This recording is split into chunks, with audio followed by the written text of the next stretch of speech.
It is 8 o'clock. I'd like to welcome everyone this morning to our council meeting. Appreciate the attendance. I will now call the meeting to order, and if you all would please join me. We'll start our meeting by honoring our country with the Pledge of Allegiance. I pledge allegiance to the flag of the United States of America and to the republic for which it stands, one nation, under God, indivisible, with liberty and justice for all.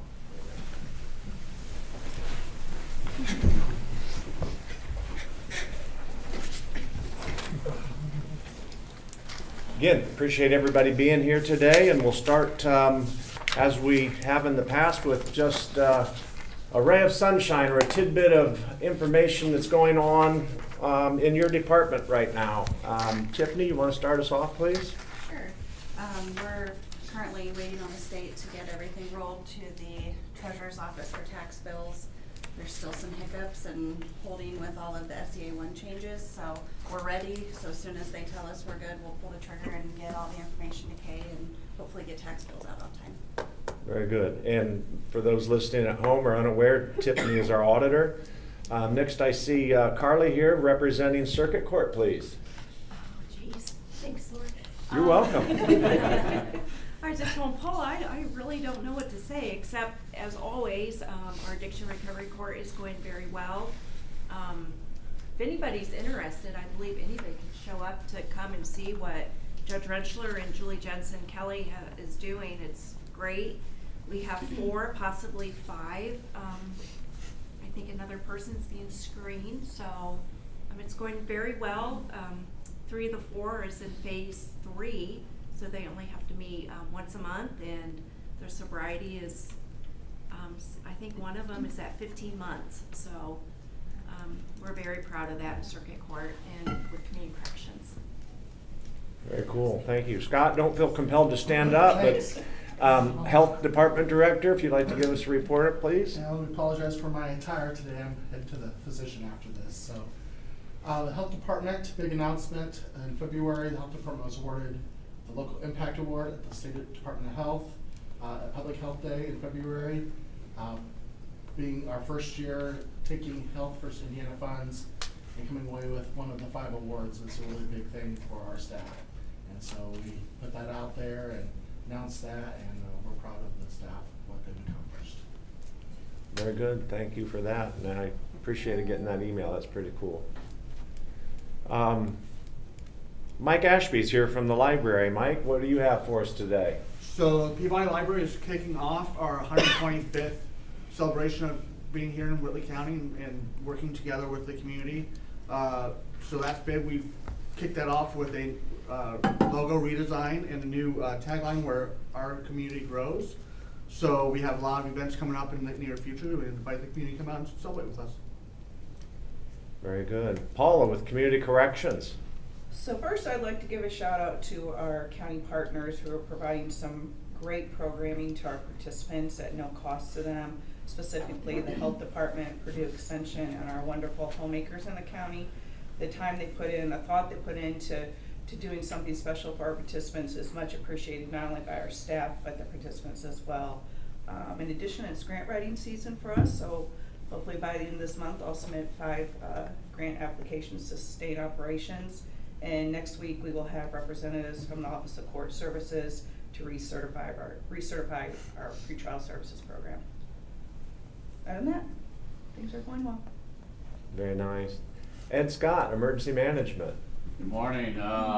Sunday starts the annual Indiana statewide severe weather preparedness week, so we will be kicking off a campaign on social media with an announcement on Friday. Each day of the week we'll give a new topic. We're going to do some interaction where we give away some weather radios to the community and hope to get an outreach out there. So if you follow us or see it on our page, please share it and get the word out there.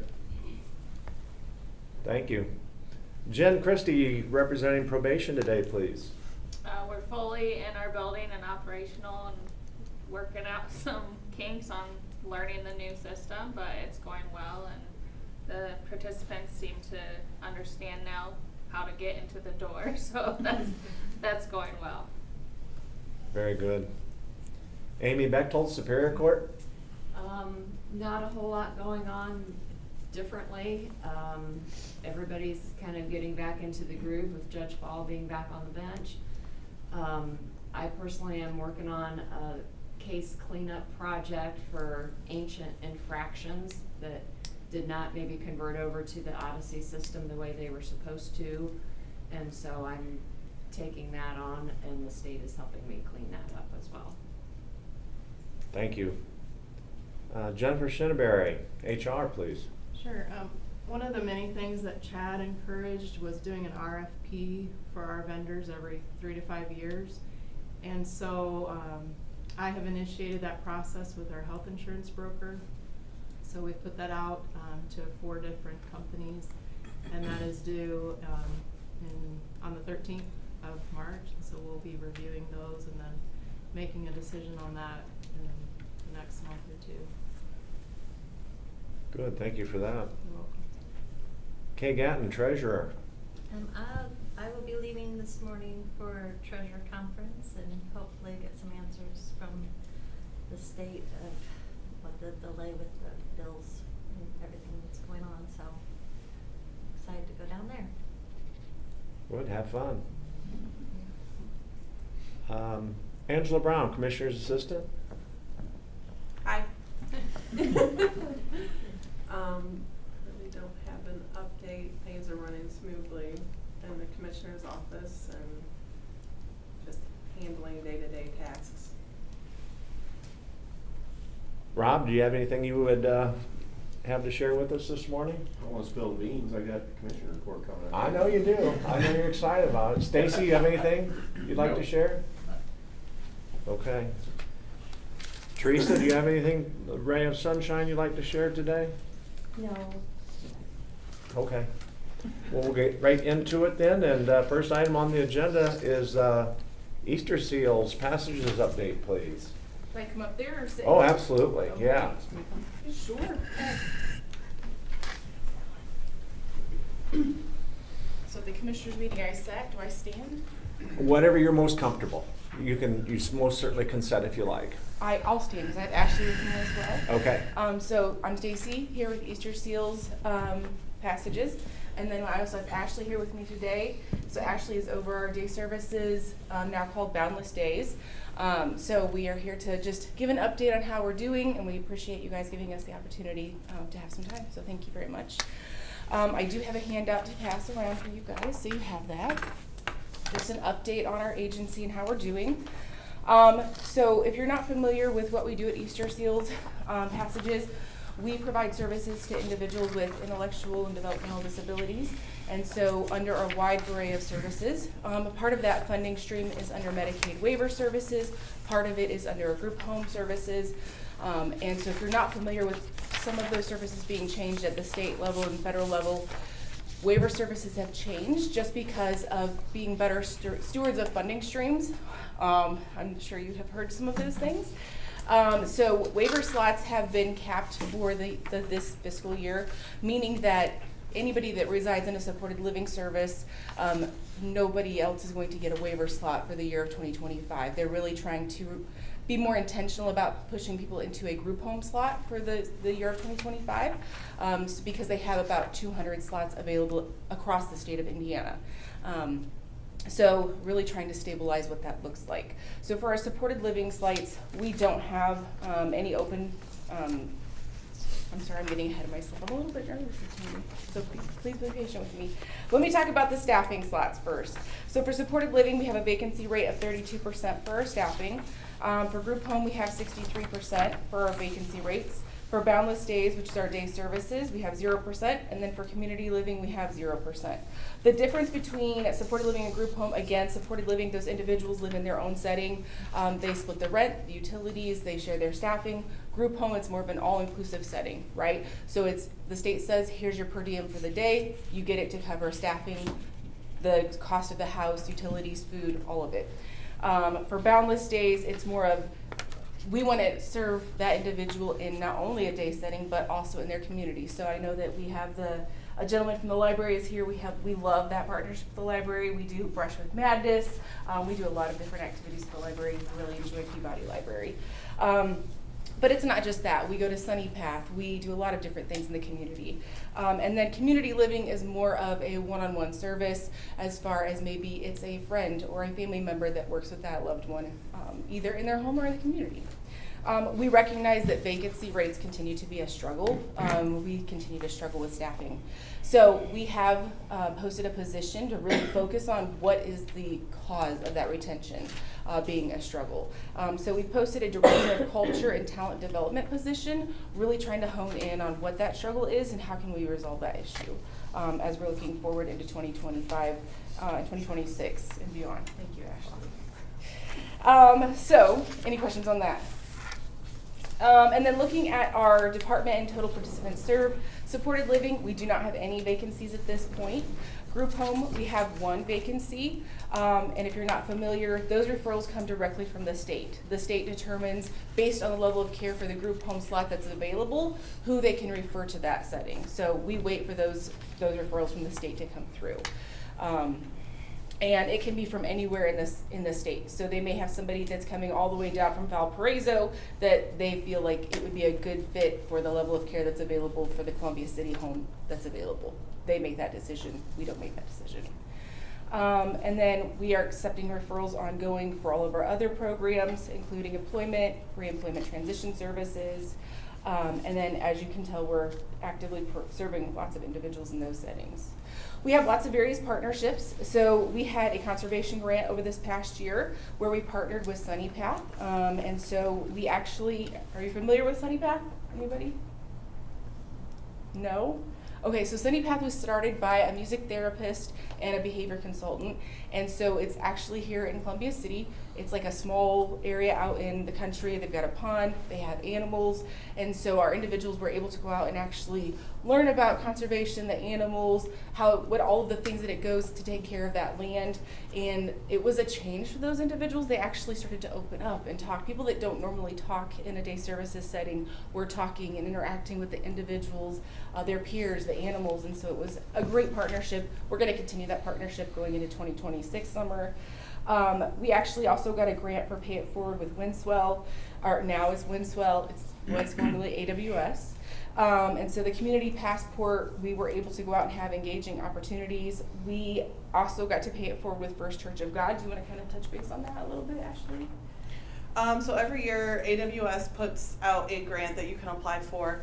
And you get your award. If you're awarded, you get $5,000 to share amongst 3 different community partners that have given to you throughout the year, so you can give back to them. So last year we awarded First Church of God in Columbia City just because of their partnership with us for Night to Shine. We do go out there weekly to volunteer, and they've just been a great partnership for us for our day services program. And because we do have 3 locations in 3 different counties, we do make sure that we give to an agency in all of our counties. So last year it was First Church of God for Whitley County. Thank you. And then, like I mentioned, we used part of that money for a community passport. So that passport included going out and learning about opportunity, like what does it look like to run a movie theater and see the back end part of the movie theater. So we went to Bones Movie Theater. We went to Blue River Nursery, which has been a great partnership, and we actually have an individual who is going to be employed there. He had his interview and they're hiring him, so that's been a great partnership as well. And then we are working with Whitley Community Health, actually, Darcy, and Purdue Extension Office to work on fall prevention for our individuals as well. So lots of great partnerships. We really appreciate those partnerships. And then that cold snap really hit us hard, like it did other individual agencies, where our sprinkler system malfunctioned and it flooded our facility. So we have been temporarily displaced. Luckily, Tri-Lakes Church was willing to take us in, and so we are running our facility out of Tri-Lakes Church while we are working on getting the facility fixed. Waiting on contractors to get in and get things adjusted for us. So we just really appreciate that partnership as well. Any questions for us? A lot of information. Thank you so much. Thank you so much for your time. We appreciate it. Yeah. Have a great day. You too. Thanks. Next item on the agenda is an appointment for the Regional Sewer Board.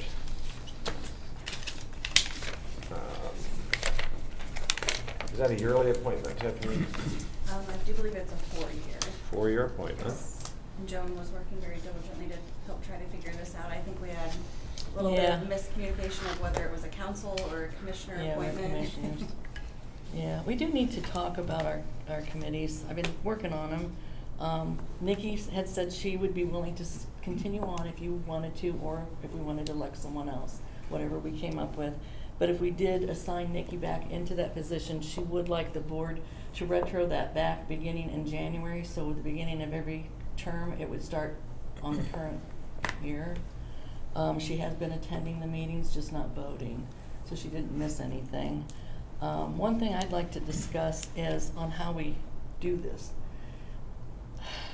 There's been a comment made where if somebody is in good standing, we normally just continue their term to the next one.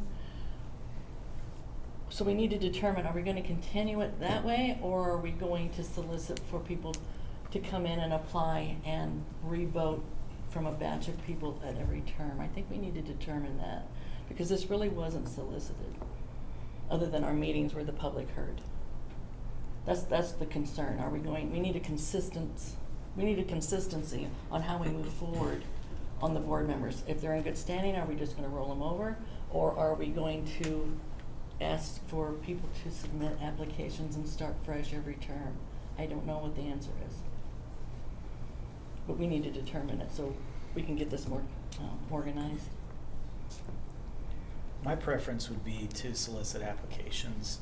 I feel like we would be kind of shirking duty by just saying, yeah, just rubber stamp it and keep going and keep going and keep going. I know that, may be difficult, maybe require a little more work than what we have done in the past, but my preference would be to ask for applications.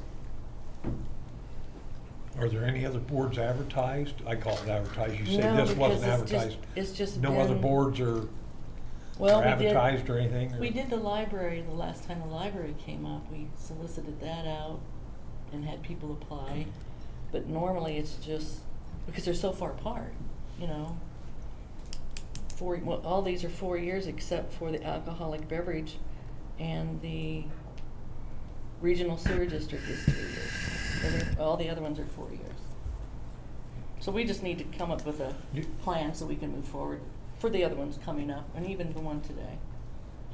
Do they all don't start on January 1 of the year? No, they're all over the place. So what do we need to do to change that all the boards we vote on?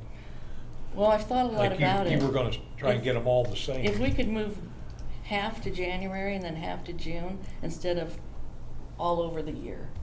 Because these appointments are all over the year, and I think how that happened was somebody probably left and then they were reassigned someone new, and I don't know how it happened. This has been before I was here.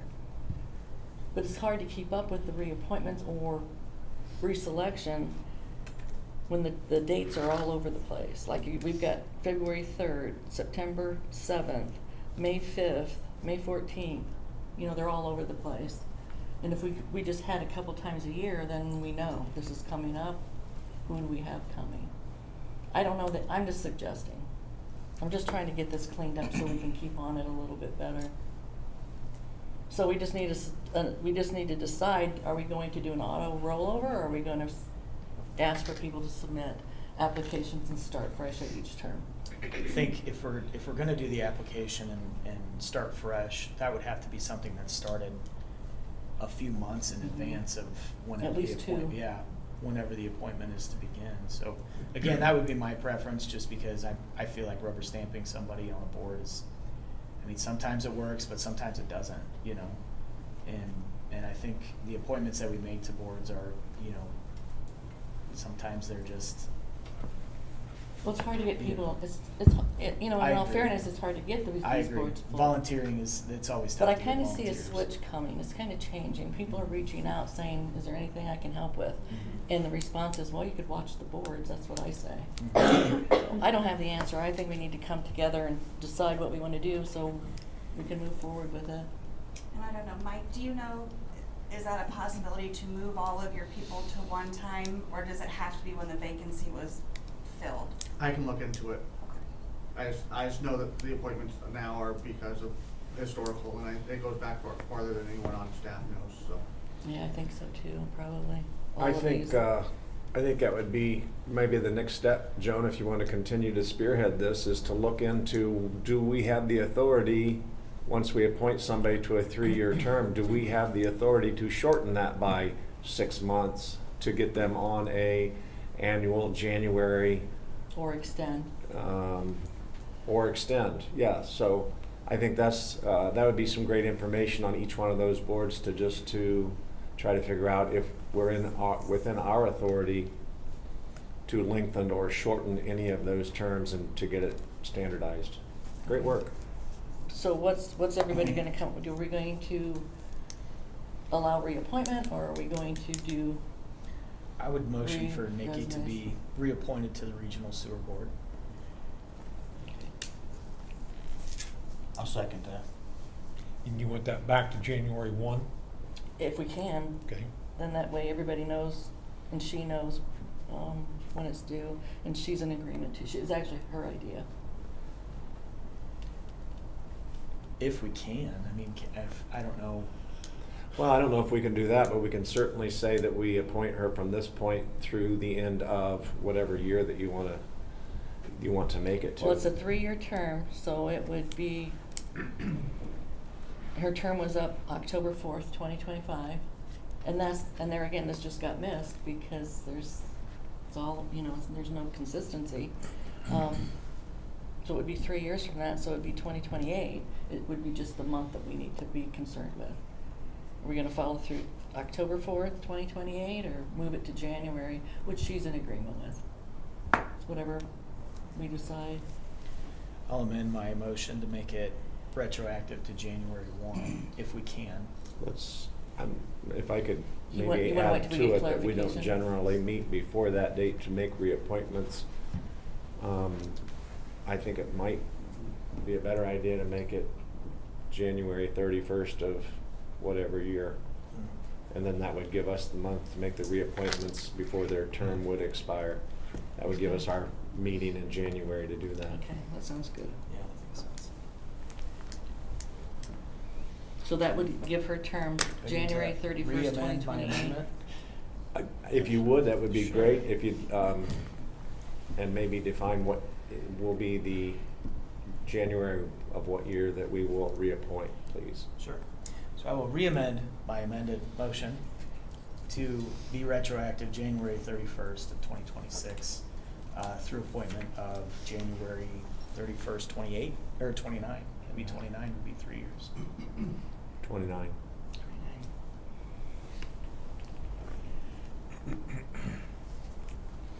Second. Still good with that, Tim? I am, yes. Motion and a second. Is there further discussion, please? All those in favor, please raise your right hand and let it be shown it was passed unanimously with all members present today. Good work with that, Joan, and we'll look forward to next month when you Well, it will see help what all you of can us gather. if we get that cleaned up again. Yeah. It'll be easier. Do you have an appointment? I don't. Okay. Anybody didn't email me back, so I'll just email them and let them know. Scott Wagner, please. I'm sorry, no. Paula, additional appropriation request. How could you miss me in my yellow shirt? I know. Good morning. Paula Worden, Director of Community Corrections. I have 2 additional appropriations today. Both are donated funds. One we received from the Elks, the $500, and that's to be used for our Veterans Treatment Court and wherever the need is. And the other one is specifically donated for a training that was recommended during our last certification. It's a national training, which we normally not send to national training just because we don't have the funding. But our Veterans Treatment Court was able to receive funds from the Community Foundation to attend that. And we did get approved by the commissioners to attend that out-of-state conference. And that total for that one was $5,315? Yes, and that's Thank you. three members of our staff will attend that. Any questions of Paula, please? I would entertain a motion, please.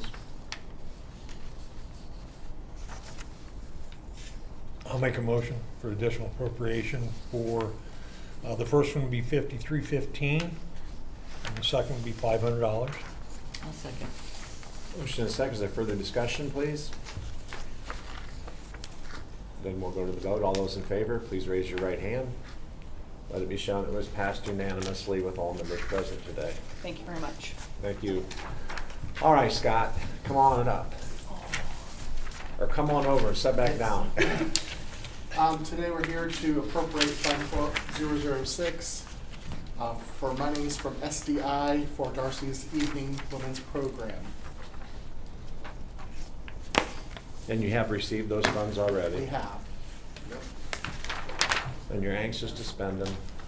Well, yes, I think this year she's received 3 separate grants for that program, so this may be something that can sustain into next year even, so it's great. Very good. Yeah.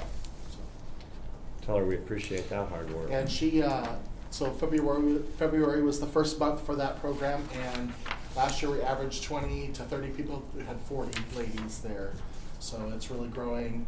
It's doing good. We this year moved it to the senior center, and it seems to be really accessible for everybody, and everybody enjoyed being there. So.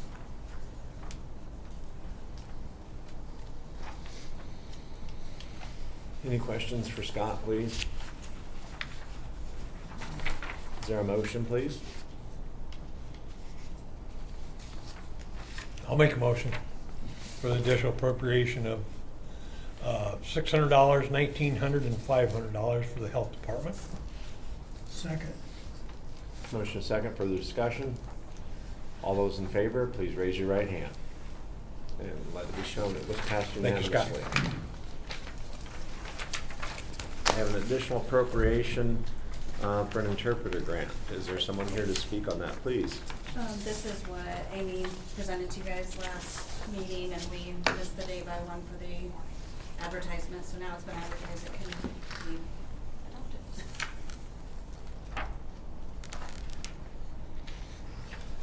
I make a motion that we accept the additional appropriation for $2,000 for the interpreter. I'll second. Motion second. Is there further discussion? All those in favor, please raise your right hand. And again, let it be shown it was passed unanimously.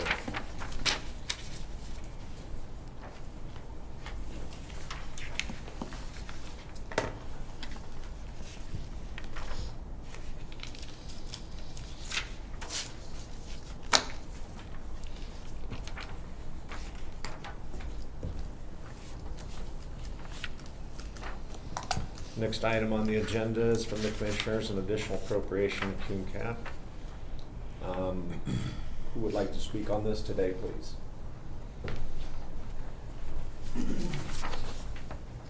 Morning. Good morning. So, I think Tiffany found there was an error, billing error on a vendor. It was 40 less on a phone system. I think I emailed you about it. It was not in any way our fault. They had a change in their system and somehow it fell through the cracks. And so there's a bill that was outstanding since November of 24. Again, it was no fault of ours at all. And the vendor apologized. They took the blame for it. And the amount is $15,734.26. Is there anything that I'm missing? I don't think so. I think this was for phones for the new Yeah, jail. yes. Sorry. What was the original way this was going to be paid for? Well, probably the way it is now. They never actually billed us, correct? Yeah, I'm not sure. It was, they. Well, I mean, when they were ordered, when you ordered the phones, how were they going to be paid for at that point? I mean, what, you don't know? I would imagine the same way that we would pay for them now. It was just an error on the vendor's part. Well, I didn't know if you had a certain area, you know. I think, I'm not gonna speak for Joan, but, was this going to come out of the building fund for outfitting the new jail? Was this payment going to come out of that? I believe so. And then that probably all went away when we got our settlement on expenses. Yes. On the account of money that they didn't use, and we put that back in county general. Yes. Is that what you were trying to get to? Or, yeah, or if there was a certain account they were planning on using, or if they were planning on ARPA funds and we, you know, those are all gone. No.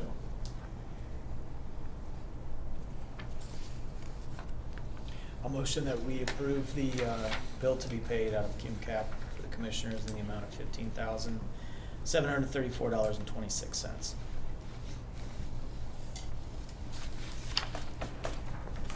Is that the line item we should come out of, QCAP? There's nothing else, no other place to go, or I'd rather not go to general, I guess, yeah.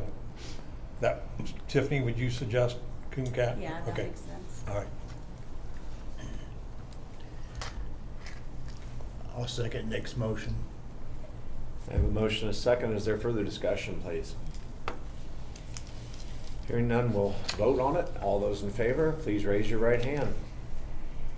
All those opposed, let it be shown it was passed 6-1 with Kim Wheeler voting no. Thank you.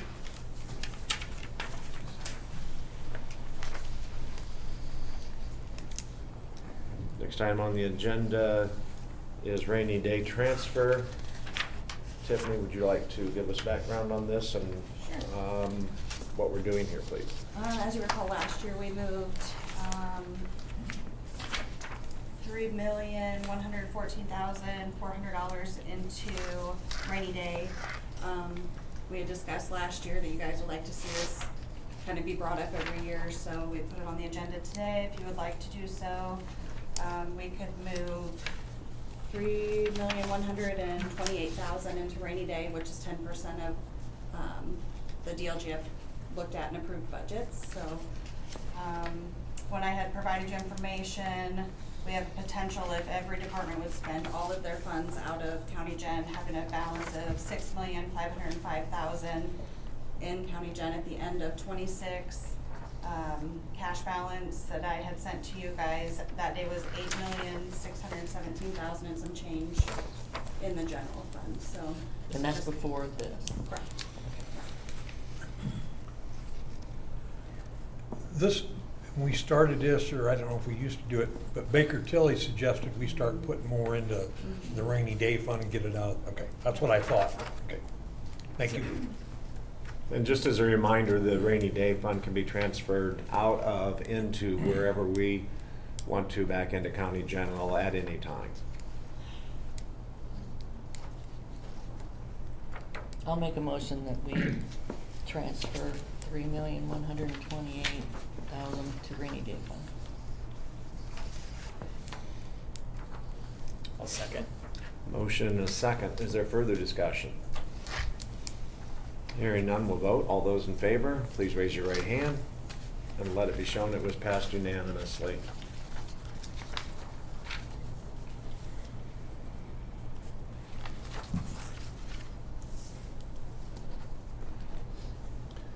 Next item on the agenda is council meeting schedule discussion. I don't think it's any secret that I've been an advocate for quite some time of having a meeting, having our meeting times changed to make it more accessible, more encouraging, more welcoming for people of the public to be able to be at our meetings and have a chance to have live input into the issues and discussions that we have. I'm also quite aware of the fact that we get such good interaction and involvement with our department heads now that come to our meetings, that I don't know that it would be in our best interest not to continue to provide that opportunity, that environment for those interactions. I do think that as a county council, I think we're probably the most we meet once a month. We're probably on a lot of issues behind the power curve on meeting and making a timely decision on issues that come forward that we should be dealing with. And my idea is, and my proposal would be that we would add an additional meeting to our monthly schedule. Right now, we're meeting the first Tuesday of every month that follows a Monday that the commissioners meet. And that's purposely set up so we can deal with issues that are fresh from their commissioners meeting. My suggestion would be, and what I would like everyone to kind of take in and digest, offer some input to, is that we would extend our meetings to where we would have a Monday evening meeting following the second commissioners meeting of the month. So when they meet on that third week of the month on a Monday, when they always meet at 1:30, that we would have a 6 p.m. meeting. So we could be timely with their meeting, discussing the current issues, and also provide a quicker turnaround time for our department heads and decisions that are asked of us that we're addressing now on a monthly basis. Before we even get to that point of discussion, before I brought it up, I talked with Tiffany, as she is imperative that she would be there for an evening meeting, and she agreed that she would be here. She would facilitate not only the recording of, but the minute taking of, and making sure the minute that the not only the minutes are processed, but the meetings are advertised properly and lawfully. So I appreciate that. So that's kind of where we're at, just kind of setting that out on the table for discussion. And I'd like some feedback from people on what you guys think.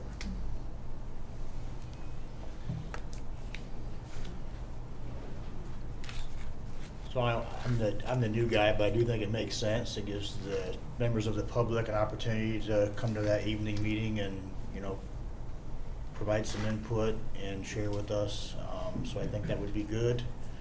I know there's been a few things here in the last year that have been kind of timely, kind of put us up against the wall a little bit, trying to get things approved in a timely manner. So I'm in favor of the extra 6 p.m. meeting. I think it would be a good move for us. I completely agree. And Joan, going back to your question with the board appointments, I think it would be helpful to have an additional meeting during the month, because if something comes up during like this meeting, we have 2 weeks to say, okay, so what do we need to get in line for our next meeting? I just feel like it'd be a little more, it would be easier for us to make those appointments, just because it's fresher, I guess. Everything, the information would be more fresh. But again, like you said, having a meeting that's at a time where it's viable for the public to be there, I think is imperative to transparency in government and input from the public as well. So yeah, I'm also in favor of a 6 p.m. meeting. Thor's brought this up several years since I've been on board to switch to evening. It's been a goal of his. And at first before I was on council and was thinking of running for council, I thought about it a lot, and I was in favor of night meetings. But as I've experienced being on the council, I'm no longer feeling that way. And the reason for it is, it's important that we have the department heads here, that we can reach out to them for our decision-making process. And I don't think they will be attending as much if we have a night meeting. And the fact that we have second shifters and third shifters, they have all options, they can come. And yet we don't have the community here for that, and they're able to come. We have YouTube now, and you can access the meetings live, or you can watch it at your leisure. And the views on that is very low.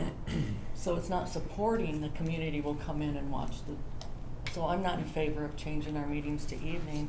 And as far as adding a second one, our agenda right now, we started at 8 and it's 8:20 and we're almost finished. And it's like this every month. And another reason why is we have the option of calling an additional meeting if needed. If something comes up and we need to address it right away, our chairman has the ability to say, hey, we're going to call a meeting and I need everyone here at whatever time. So I think, that's why I think we should stay the way we are. Those are my views. And I would say I agree with you on, we can call extra meetings, but we can also cancel a meeting for lack of agenda. I think it's a good idea to have the meeting scheduled, so at least it's on everybody's radar and give everyone the opportunity. As far as department heads and people who attend now, they're not gonna attend any less than they do now, because they're still gonna be here, we're still gonna have this meeting. It would just be an additional opportunity for us to be a lot quicker with responses and with timeliness of decisions that are asked of us. Well, I would say too that the additional meeting in the evening wouldn't necessarily have to be attended by department heads, unless there was something specific on the agenda that required their attendance or their input at least. I don't know.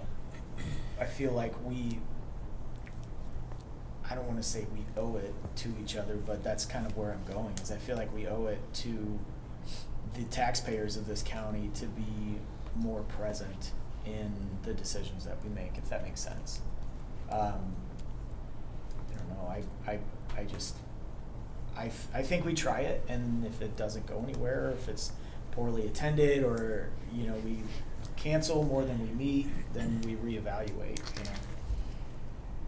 Well, I'd like to hear from everyone else. How do you feel, John? Being a short timer on county council and serving for a long time, we've tried this in the past and it was not successful on it. So I'm good with either direction that it goes. I kind of echo John's, what he's saying. I think this would be better brought up after the elections, because you got 3 going off, and maybe the next 3 coming on, you know, get their input on it. I think it's better fit to do it that way than us sit up here and make a decision that's going to affect them as it goes on. So That's a good point. I've never been a fan of it. I figure if it's a major issue for a person, they're going to be here. It don't matter what time you have it. But I like John, we've had it, we tried it in the evenings, and it's a waste of time. Really. It just, nobody shows up. So I'll put mine in, you know, we still need the meeting at 8 o'clock on, like we're doing now, so we can get all the employees, department heads here to get their views. Maybe once in a while, we need a second meeting so we can keep up the track on some of the major decisions we need to make, like you said. I really don't have a problem with a second meeting in the evenings. On the 3rd Monday you're talking, right? Yeah. Or at 6. Yep. Or it would mirror. Yeah. It would mirror the commissioners. But in my proposal, I'll echo what some of the others have said. I don't think the public's going to show up unless they've got a gripe or concern. I think it'll be an empty house unless somebody's here for a specific reason. So, you know, I'm in favor of trying the second one, whatever you want to do with it, but I just don't think, unless they got a gripe, they're not going to show up. well, and I think we should be present for those who have a concern for a gripe or to be able to talk and address us. But I think if personally they in a meeting, and my goal here isn't necessarily about not just that opportunity, but it's also for the timeliness of decisions that are brought to us. Yep. Some things, you know, I'll share with you when I came on council 10, 11 years ago. Kim, you can, I'm sure, attest to this. We were given council packets that would be mailed out on Friday. Sometimes you get them on Saturday. Sometimes you get them on Monday, most of the time before the meeting on Tuesday. And sometimes that was the first time you were seeing information on decisions you were asked to make on Tuesday. To me, that was ridiculous. We worked hard. We came up with a system to be more timely, and I think this is an extension of that. And for, quite honestly, what we're compensated to be here and set into meetings and the extra work that we do otherwise, I don't think it's unfair to ask us to be present for a second meeting for that opportunity for the public if they do want to come in and present a concern or a gripe.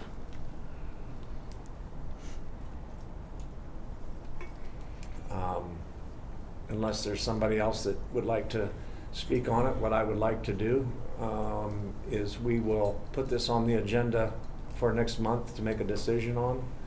I think there's enough support and there's enough dissension either way that we can take some time to have maybe individual conversations with each other, and we'll come back in here as a whole at next month's meeting and we'll make a decision. But I kind of agree. I agree with Kim. You've got, I don't know how many people are on the ballot for the primary who have looked at the council job as it runs, who have decided to run with that in place, and now we're going to change it on them before they have any say-so in it if they're elected in May. So I agree with Kim. I think it should be waited or held until the new members are on board. Can Well, they'll we have make it complete- effect for just 2026? What's that? Can we make the second meeting just in effect for the year 2026? Well, generally, And then the new ones have to re-vote January 1? generally when we set our meeting schedule, that happens in October. I would think that if this would pass, I think it would be appropriate for us to, is there any reason we can't set our, is there a date on when we have to set our meeting schedule? No, whenever you guys. I would say that my proposal would be that we change the meeting schedule, and that's what is in place. We set the dates based off of the decision that we make to have meetings on at whatever times, and that's what we approve every year. We don't approve the fact that this is when we're going to meet as much as we're publicizing when we're meeting. I would argue the fact that everybody, and there's several people here today that hope to be elected to council, that they would have full say come January, that we could sit down and this could be brought back up with a whole new group of people up here. So I think it's appropriate that we look at, I think, what's important now and worry about making those changes if there's people that want those changes made that are part of this council after you all are gone. Because you're right, there's 3 of you that are not going to be here for sure.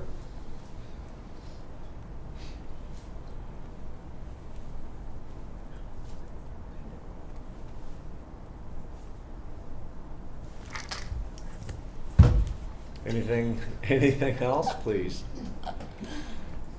Tiffany, if you would put that on the agenda for next month. Nick, Personnel Committee report, please. Yeah, last month we met and discussed hiring temporarily extra part-time help in order to train for the vacancy in the Weights and Measures Department. Note to say Scott has the budget for it. Does not require any job description amendments, so no changes in that regard. And just reading the notes, the current employee will be done by June 30th. And these hours to train will be intermittent as needed, as needed to train with currently employee, that's gotta be a typo. Hours as needed to train with an employee, and then duties are specific to seasons and what needs to be checked and when. So this passed Personnel Committee to be brought before us. So we will need to vote on temporarily hiring extra part-time help. So again, Scott does have the budget for it. This wouldn't require any additional appropriation. Scott, you always gonna have that kind of money? Not necessarily. So right now we pay which majors out part-time 1159 fund. If for some reason we were to go over, there is money in HFI money that we can transfer. So we would have to appropriate it, but it's already sitting in there to appropriate. The one reason why it may go up is we have right now Whitley County 3 proposed truck stops. And if those truck stops came in, not only would the county have to buy additional equipment of at least $10,000 to $20,000, but then to implement that and work with high flow diesel pumps, it would take a lot more time of that person's time to do that, because right now we go out with a trailer and we're able to do your grades of gas and diesel are low flow, but if we have to do high flow, we pump the gas in, we have to go dump it. Pump the gas in, we have to go dump it. And so depending on how many stations we have, it's going to be a lot. Now, I'm not saying they'll have it done by the end of the year, but right now, 2 plats have been approved for truck stops and possibly a third one. So if for some reason I would need appropriate more money, there is money sitting in the HFI that I can transfer over if we really willing. So basically, I get the feeling you think down the road this could be a full-time position. Well, depends on how Whitley County changes with US 30. If 3 truck stops, that's a lot more work. Right now, you probably could get all the gas stations done in 2.5 weeks if you did one every day. It will take a week to do a truck stop. Just one? Yeah. That's how big it is. So you have regular gas and diesel pumps for cars and people that pull in. Then you have the truck diesel pumps too, depending on how many there are there. Hopefully we never have a Buc-ee's because that would be terrible. But yes, the problem is, so you have a 100-gallon prover because they What's pump out terrible about Bucky? the work involved in the county government, food inspections and everything else. The prover, instead of having a 5-gallon prover, we'd have a 100-gallon prover. And you got to climb up on top of that and pump that in fast and slow twice for each meter. And then it's full. It's on a trailer. You got to back up the truck, dump it. Then you got to back up the truck and do it again. Plus you got traffic, got trucks in there. It's time consuming. It really is. And so the addition to those facilities will increase that position significantly. We'll just have to see how it goes. So this person that you're training, are they willing to go full-time if it comes out? Well, maybe not. So we've had interviews, and we think we have the person chosen. I was waiting to get approval before we let them know. And right now, all 3 people that we've interviewed are retired individuals, and they were told at the interview that this could be more work. Doesn't necessarily say it's going to be full-time. We'll just see how it goes. We might be able. Right now, we do our fuel pumps in May and June. We may just do those specific ones in the fall when it's slower to kind of spread out the time, so that we're not breaching that 29 hours a week or anything like that. So it's becoming more and more. There was also a move in legislature to move weights and measures under Department of Homeland Security, where you have your building code officials, EMA, your fire marshal, all that stuff. And if that happens, it may be more of a, not so much going out and checking the scales of gas pumps. In addition to that, checking retail prices and making sure that your consumer goods are being sold at a regular price. So that would definitely throw all that up in full time. But right now, it should be just part-time, just looking for extra money, be able to spend the extra money part-time to get this guy trained. There will also be some training from the state that will have to come up and get done. But other than that, Well, I'll make a motion that we approve for hiring of the part-time weighs and measures training person. Are you going to specify a time frame or just open? Well, I assume you're wanting to hire them as soon as right, possible I since think they're it would leaving be in the June. 16th of March would be or 15th would be the start of payroll from that date to the end of June. Okay, so March 16th. You say 16th, 15th through the end of June. Added to my motion. Second. I have a motion and a second. Is there further discussion, please? Yes. Scott, do you do them now? Mike, he does most of them. If he can't make it, I'll run out to a scale or something like that if he's not in the area. Like if he's on a fishing trip or something, I'll take over. I'm still certified to do them. I'm still attending the annual trainings and certified to the state. So, and we did tell the individual, like, if you're gone somewhere and you can't get here in time, I can still fill in and do those. So yes. He don't want to be the one that gets certified to, well, I'm They will assuming be. he is. They all have to be. Yes, both of us would still have to be certified every year. So. Yep. That's all I Yep. Any other discussion, please? Hearing none, we'll go to the vote. All those in favor of the motion, please raise your right hand. Let it be shown it was passed unanimously. Thank you. Go hire your employee.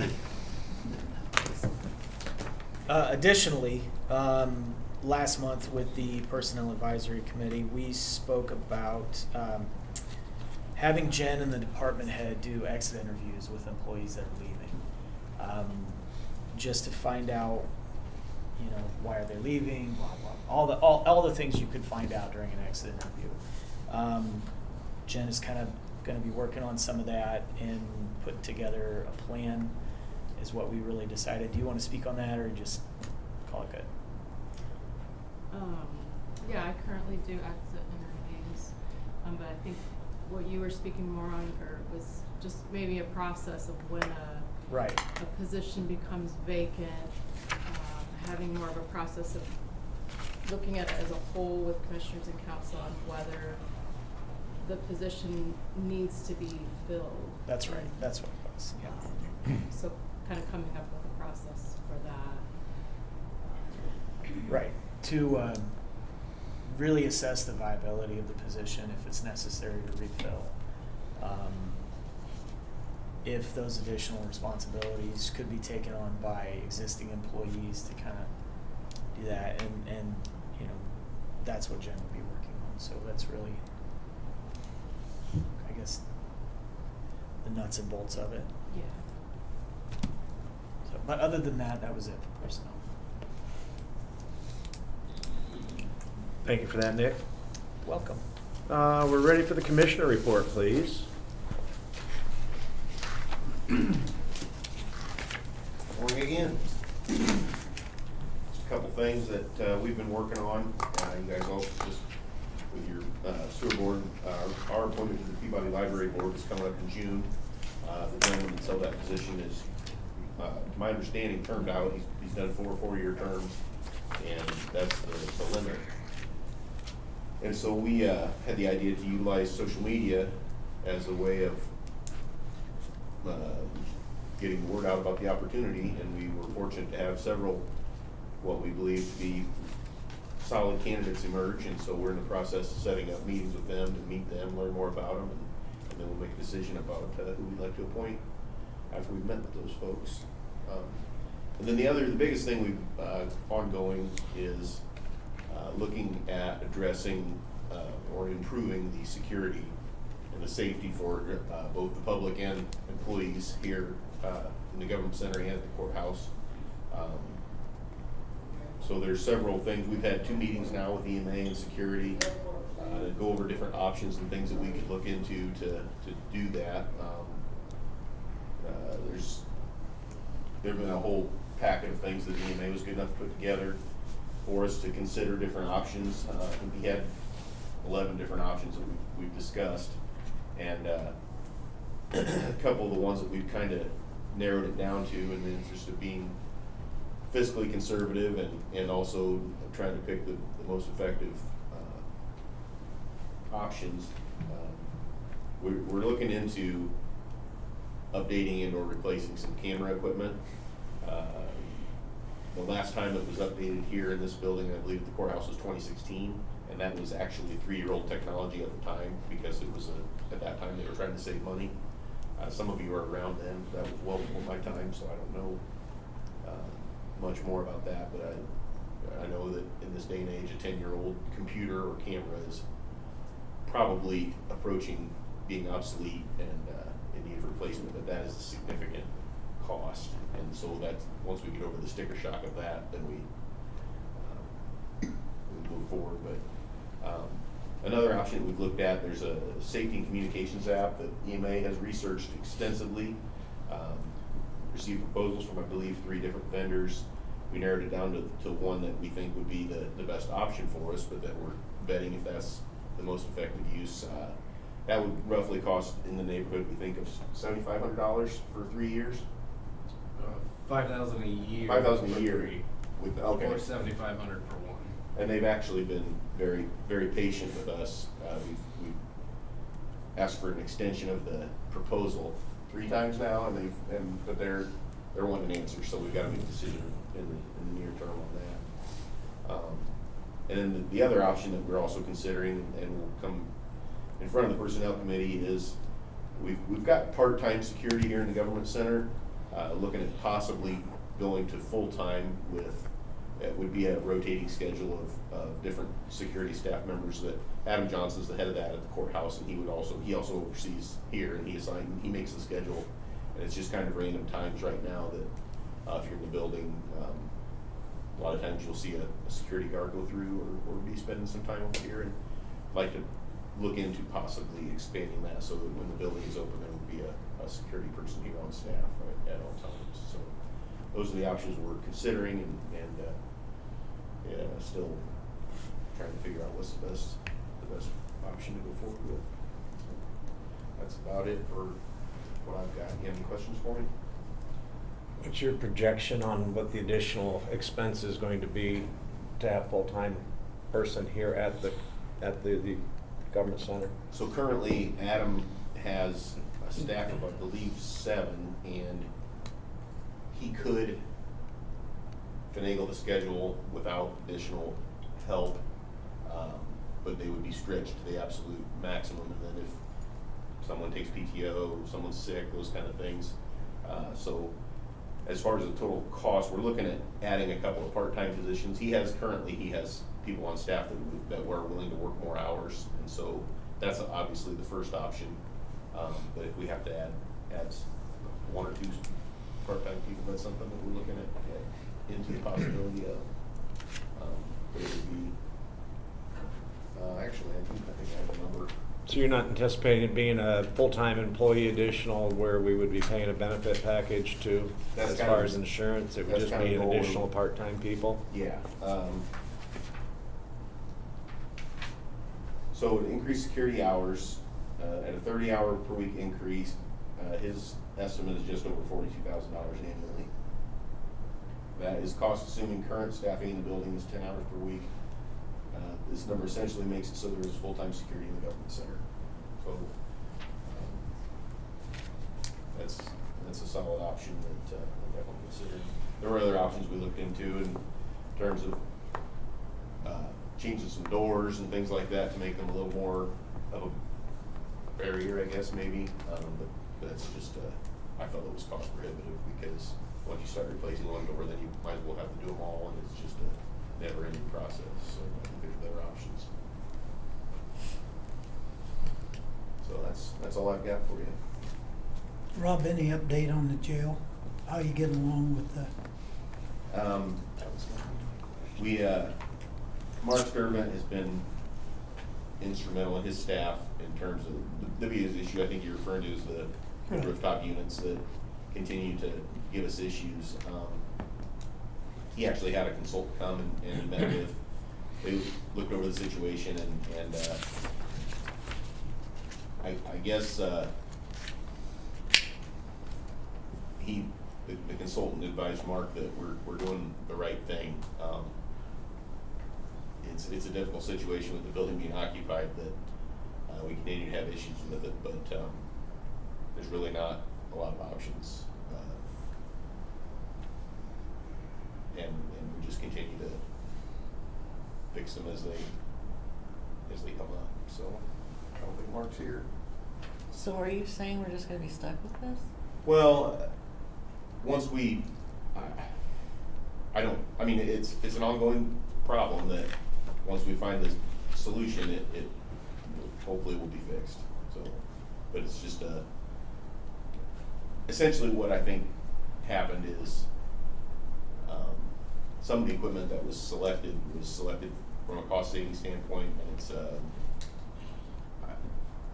kind of get what you pay for, I think, in some ways. And so we've got that issue to deal with that maybe it would have been better, it would cost a lot more money, but I don't know, at the time the decision was made that the people who made the decision did what they thought was best at the time, and we have to make the best of it moving forward. Yeah, but the product hadn't worked from day one, as it should, regardless of the quality level of it. I mean, yeah, it's a significant problem. You're right, and I agree. I just, you have to sit and wonder, why haven't they offered just to replace the equipment? I mean, it's been, what, almost a year and a half, or even longer since they've installed it. Yeah. is not signed off on though, right? No, it's not. And we're still spending overtime hours from our maintenance department dealing with them, are we not? Yeah. Have you consulted an attorney to see what our options are? We have. And what did they say? He sent a letter to let them know that we're considering all options, but I think he referred to that as a nuclear option. Yeah, I understand that. You know, and the challenge is to, yeah, it would, ideally if it was your house, you'd say, my furnace isn't working, rip it out and get a new one. We've got, you know, I think as of Monday's update, there were 90 inmates along with employees and staff and court that's happening over there every week. The challenge is that the building is occupied, like you said. You can't just be without HVAC services in Indiana. I mean, if we had a more moderate climate somewhere, then maybe it would be a possibility, but as it is, we have to. Yeah, I mean, I've had that exact thought as you're saying, so.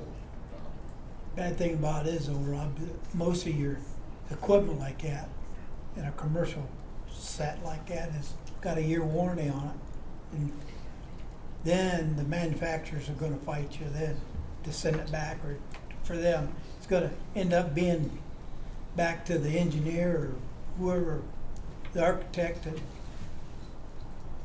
that's why we haven't signed off on. yeah. Is this occurring at other jails that they build?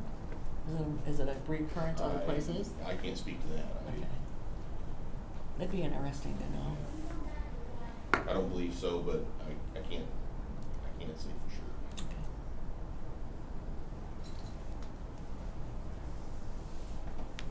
Any other questions for Rob, please? Thank you.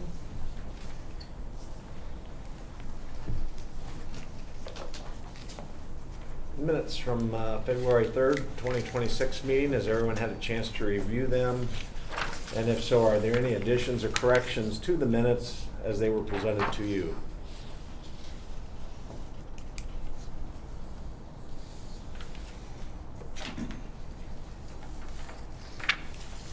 Make a motion, we approve the minutes from the February 3 council meeting.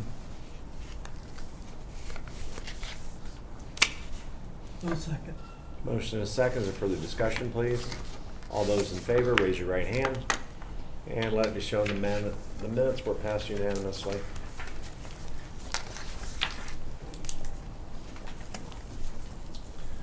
Public comment, please. This is your opportunity to voice any concerns or suggestions that you have.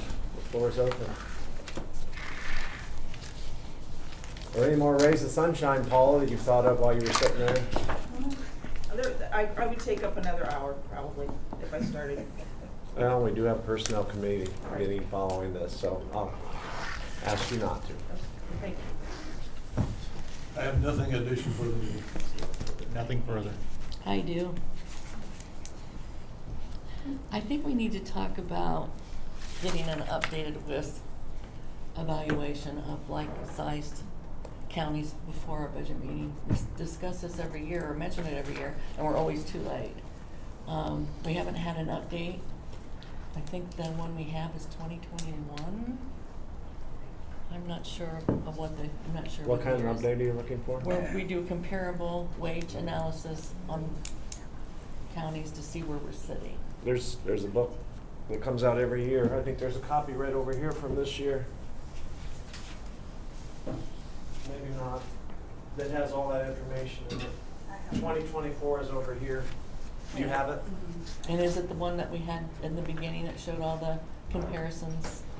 Yes, for any county that puts into it. Some choose not to, because it's on the auditor. Okay, so we already have that available then? Yes. Okay, that's And, great. and I think every county does participate to some level. There's certain categories that I've looked at in the past that they didn't necessarily provide a number or an answer that was comparable to what we were trying to look at, but I think for the most part, all 92 counties participate in that. It's very great source. It's Okay. been, it comes out every year. All right, that's all I had. Thank you. I have nothing. I have nothing. Mayor's State of the City address, I believe, is on the 13th, which is a week from this Friday.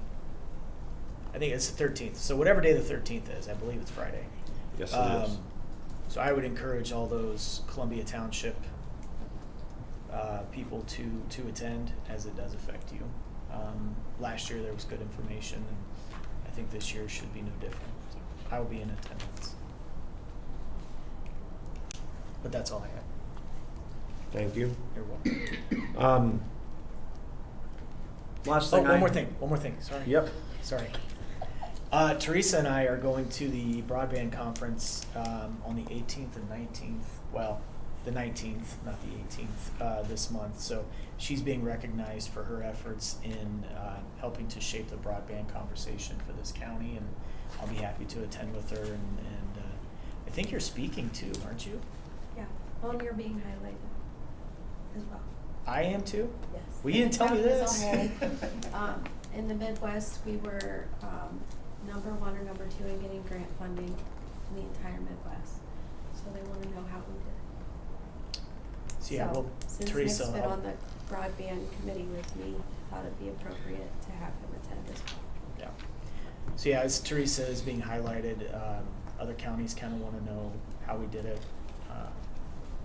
And I think in continuing the conversation of bringing broadband to the rural parts of our county, it's important for, her and I to attend and kind of swap ideas and see what's worked for other counties that maybe we haven't tried yet. So in the efforts to continuously, like I said, keep this conversation going and help to bring internet to the parts of the county, those that either are underserved or not served at all. I'm good now. That's good. I appreciate that. That's good information to share. Last thing I was going to say is there's any department heads here, just people, maybe candidates, maybe people from the public, I would appreciate any input you have on the meeting schedule that we talked about today and that we're going to be moving forward with making a decision on next month. Please reach out to me and let's have a conversation. With that being said, our business today is done and we stand adjourned.